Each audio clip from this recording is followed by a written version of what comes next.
Now, we did figure out what our next challenges are. The next mountain we have to climb to go to the next level. So what are these next challenges? First of all, 3G networking, faster networking. Second of all, enterprise support, as we've heard. Third, third-party application support. Fourth, we need to sell iPhone in more countries. How do we know this? Well, we've sold iPhone in 6 countries so far, but believe me, they're in use in many more countries. They are in use all over the world. And so it's clear there is a demand for iPhones in many more countries. And last but not least, everybody wants an iPhone, but we need to make it more affordable. And we know this because we go out and talk to people who didn't buy iPhones, and the #1 reason by far they all want one is they just can't afford it. Some of them can't afford it. So we need to make the iPhone more affordable. So, as we arrive at iPhone's first birthday, we're going to take it to the next level. And today we're introducing the iPhone 3G.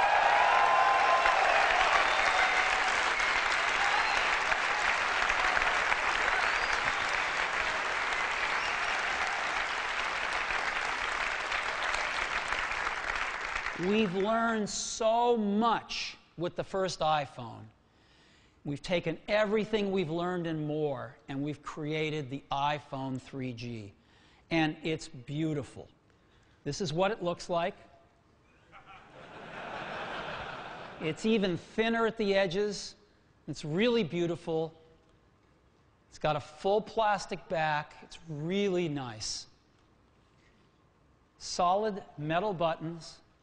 The same gorgeous 3.5-inch display. Camera. Flush headphone jack, so you can use any headphones you like. Improved audio, dramatically improved audio. It's really, really great, and it feels even better in your hand, if you can believe it. It's really quite wonderful, the iPhone 3G. Now, how does the iPhone 3G tackle these things? Well, let's take a look. First of all, let's take a look at 3G. Why do you want 3G? Well, you want it for faster data downloads, right? And there's nowhere that you want faster data downloads more than the browser and downloading email attachments. So let's take a look at these first. First, the browser. We've taken an iPhone 3G and on the same phone in the same location, downloaded a website on Edge and downloaded the same website using 3G, and we've captured the videos. So let's see how we do.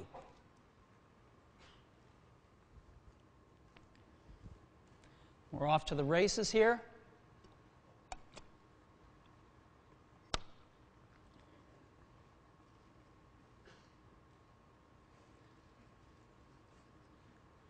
It's a website with a lot of images on it, complex layout.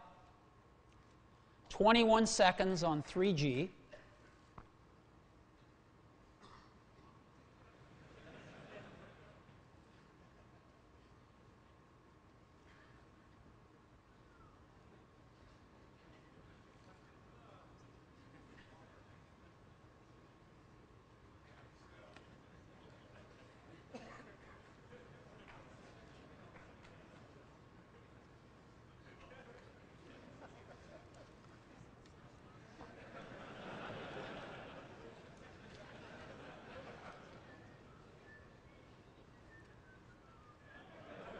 All right, 59 seconds on Edge. So, same phone, same location, 3G 2.8 times faster. But it's even more remarkable when you take a look at this next to Wi-Fi. you can see that the 3G speeds are actually approaching Wi-Fi. This has been my experience using the phone as well. It's amazingly zippy. This is also pretty amazing. We took two other state-of-the-art 3G phones, downloaded the same web pages, and the iPhone 3G is 36% faster than the Nokia N95 or the Treo 750. So that's pretty cool. And look at the result, by the way. Look at what you get, a full web page on the iPhone and something quite a bit less on some of these other products. 36% faster.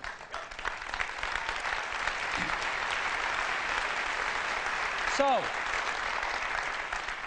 now let's look at a very typical scenario. You've got an email attachment you want to look at. You tap on it. Let's do the same thing here. Same phone, same place.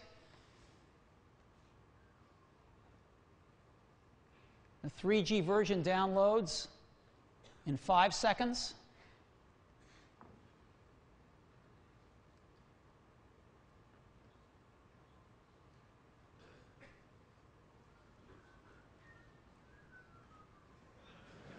And the Edge version in 18 seconds. That is 3.6 times faster on the 3G version. So we can see a real difference now of download speeds. And again, if we compare this to Wi-Fi, you'll see that the 3G is approaching Wi-Fi speeds. So we clearly can get faster data.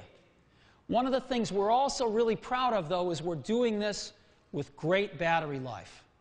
The iPhone 3G, the battery life, the standby time, we've pushed to 300 hours of standby time. 2G talk time, we've been able to move up from 8 hours to 10 hours. On 2G talk time, or 3G talk time, excuse me, these other phones have 3G talk time in the 3 to 3.5 hour range. We've managed to get 5 hours of 3G talk time, which is really an industry-leading amount of time. We're very pleased with this.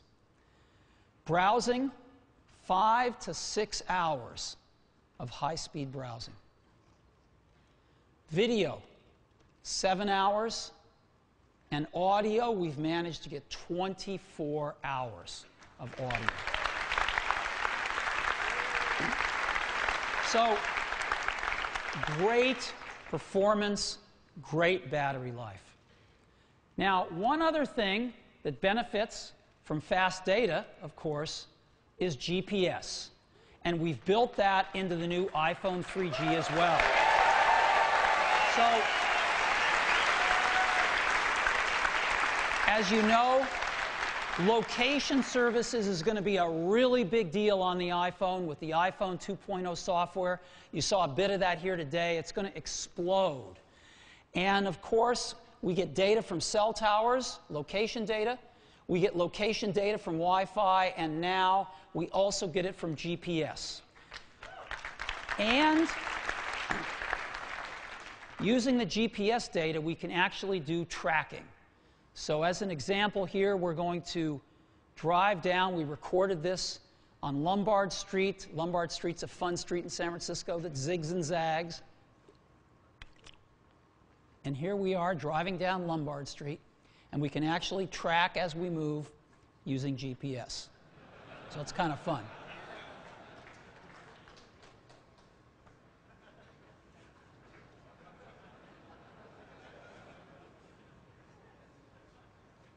You get the idea. So, built-in GPS and much, much faster data. So we think we can check off 3G and add built-in GPS to boot. Okay.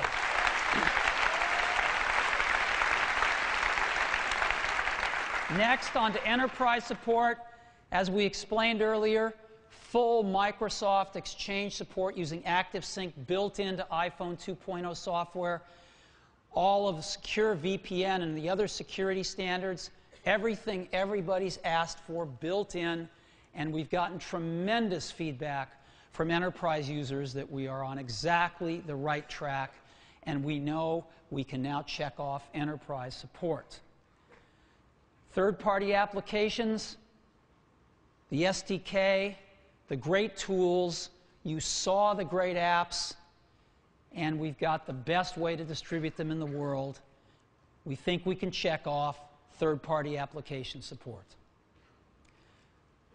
More countries. We distribute iPhone in 6 countries today. We set ourselves the goal of 12 countries for the iPhone 3G and a stretch goal of getting to 25 countries over the next several months. Well, how do we do? Let me show you.